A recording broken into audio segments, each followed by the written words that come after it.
Hey everybody, happy Wednesday. Welcome to the blog. A big story that is gaining even more and more steam.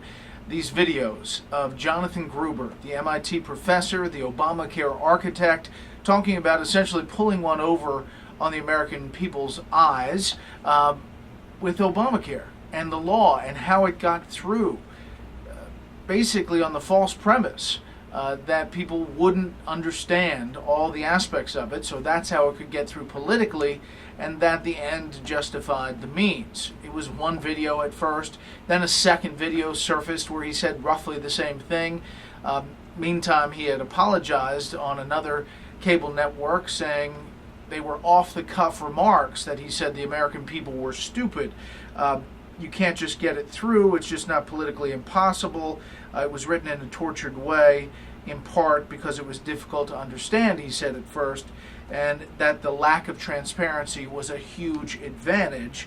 Call it the stupidity of the American voter or whatever. Now, he was paid $400,000 to consult on Obamacare. He was called one of the architects who was lifted up by the administration. Now you're on a second video in which he says that indeed the American people are too stupid to understand the difference between capping subsidies and taxing the insurance companies. Again, how you get the law through. Now, tonight on Special Report, we have a third video in which he says roughly the exact same thing. So when he apologized on another network saying they were off-the-cuff remarks, they are now off-the-cuff 3 different times, 3 different cuffs. And it's just an interesting development as this continues to gain steam. This was first brought to light in the lawsuit, the federal case that is now heading to the Supreme Court about subsidies for state exchanges versus federal exchanges.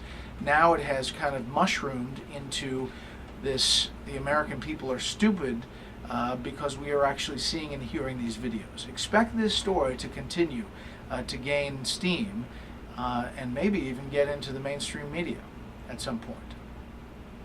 We'll see you at 6 p.m. Eastern tonight. Drop us a line at Brett Baer's Twitter and everything else. Email, Facebook, you got it. We'll see you at 6.